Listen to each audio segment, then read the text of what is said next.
Всем привет!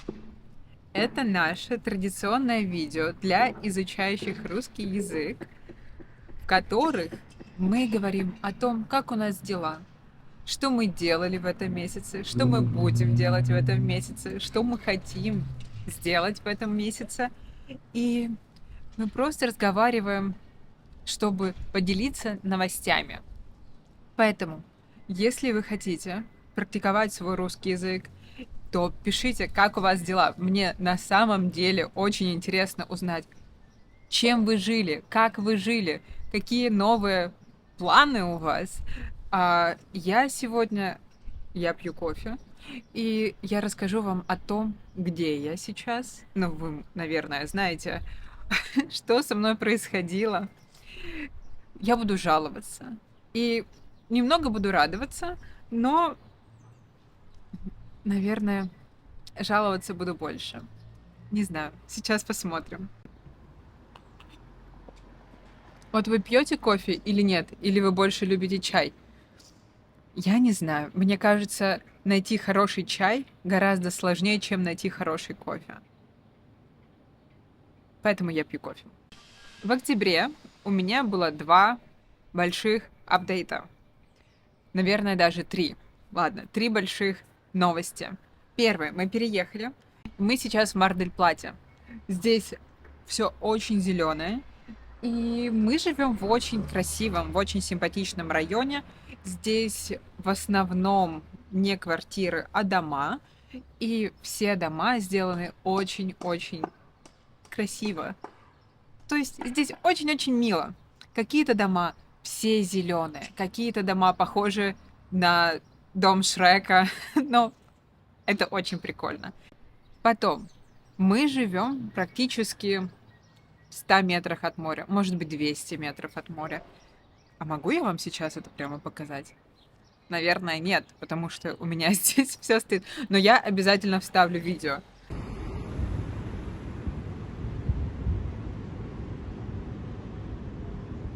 И потому что мы живем очень близко к океану, очень близко к воде, я чувствую себя человеком, связанным с природой. После Буэнос-Айреса, когда ты живешь в таком очень насыщенном городе, где везде дома, дома, дома, машины, машины, машины, машины.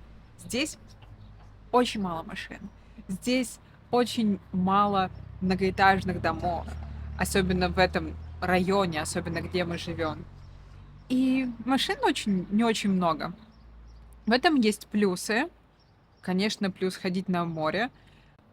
Но есть и минусы. Здесь очень скучно. Очень мало интересных магазинов. Очень мало общественных мест, куда можно сходить. Есть парки, конечно, но эти парки просто зеленые полоски. А, Я не знаю, очень мало интересных ресторанов.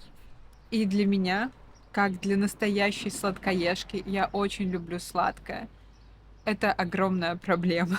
Это огромная проблема. Потому что во всех кофейнях, которые есть поблизости, ах, я не нашла каких-то десертов, которые бы мне хотелось съесть.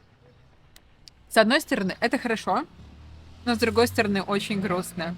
Когда мы жили в Буэнос-Айресе, то в каждой, буквально в каждом кафе, в каждой кофейне были десерты. Там были мои любимые морковные торты. Там были мои любимые круассаны и чизкейки. Блин, я просто все это обожаю. А здесь этого нет. Даже самое-самое... Наверное, в Мар-дель-Плате... Я сейчас жалуюсь, хорошо? Я на самом деле не такой пессимистичный человек, но мне просто сейчас хочется пожаловаться. Так вот, здесь, в кофейнях, самые интересные десерты, которые есть, это альфахоры.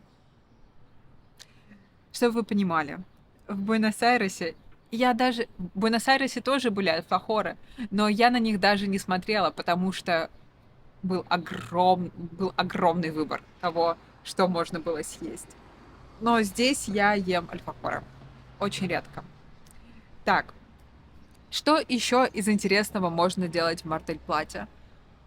Здесь можно ходить бегать, здесь можно заниматься в тренажерном зале, заниматься спортом вообще. И здесь, например, есть студия пилатеса, очень недалеко от меня. И я думала, ну хорошо, я буду заниматься спортом, я буду бегать, я буду ходить на тренировки и так далее. Но я повредила спину.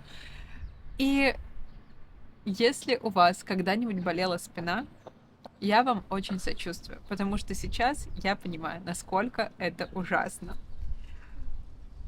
Я пошла на тренировку, и я занималась с резинками, такие эластичные ленты.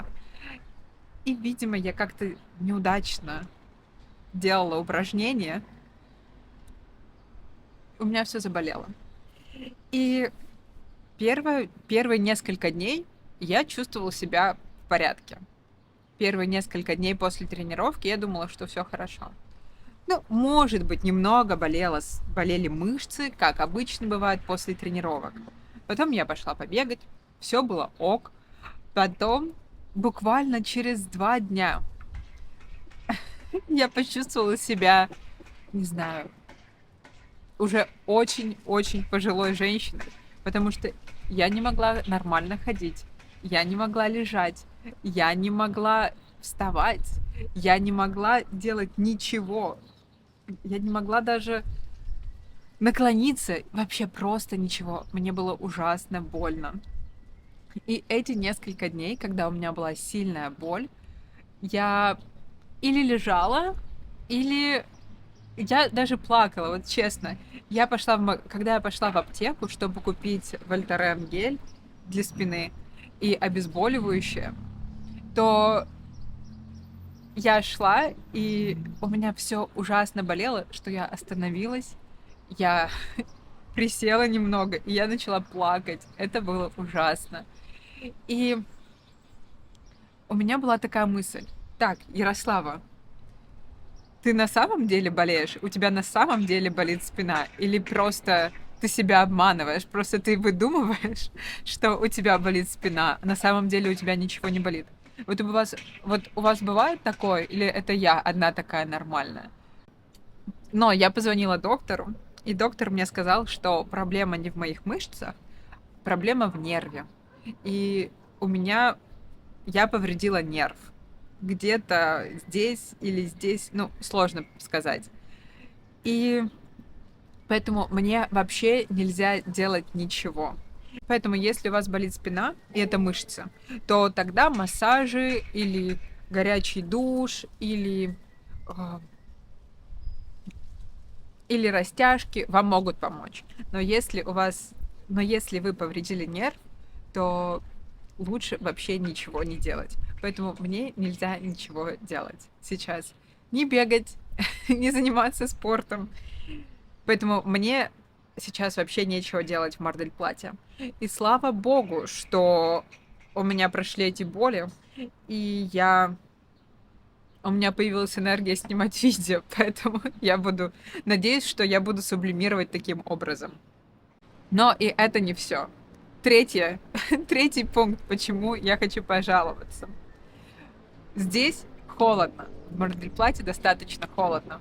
Я думала, мы приедем к океану, мы будем ходить, загорать, мы будем... просто будет очень тепло. Но нет, здесь достаточно прохладно. Было всего 2 дня, когда температура была около 25 градусов. Все остальное время около 17-18 градусов днем. А вы видите, что здесь сильный ветер. Знаете, я очень простой человек. Я люблю, чтобы было тепло. Я люблю вкусно поесть. Я люблю, когда хорошая погода. Я люблю, когда я не болею. Это все, что мне нужно для счастья. Я не знаю, я думаю, что я не одна такая, правильно? Но из хорошего. Что было хорошего? Я очень рада, что моя идея, моя гипотеза про изучение русского по новостям была достаточно успешная. Эти видео регулярно набирают хорошие просмотры, и эти видео получают очень хорошие комментарии. Что я имею в виду под хорошими комментариями? Осмысленные комментарии. То есть людям, вам интересно, что там происходило. Интересно обсуждать эти новости. Второе, что эти комментарии, от людей, которые изучают русский язык, а не просто от русскоговорящих людей, которые просто не согласны с моим мнением. И третье, после этих видео ко мне начали обращаться люди, которые хотят учить русский язык со мной и которым интересна политика, история и так далее. То есть это как раз те люди, с которыми мне интересно было бы обсудить вообще ситуацию в мире. Поэтому это такой вин-вин. Я очень счастлива и большое спасибо всем, кто смотрит это видео. Если у вас есть идеи, как можно улучшить эти видео, или что можно говорить про историю, про политику, про какие-то общественные события, скажите мне. Мне это очень интересно. Потом, после прошлого видео, за этот месяц я поговорила с огромным количеством людей, которые тоже играют в шахматы. И у меня даже была такая шутка, что, наверное, нам нужно делать турнир. И я думаю, что мы можем это сделать. В принципе, почему нет? У меня есть Zoom, есть вы, есть шахматы, поэтому это будет, наверное, несложно.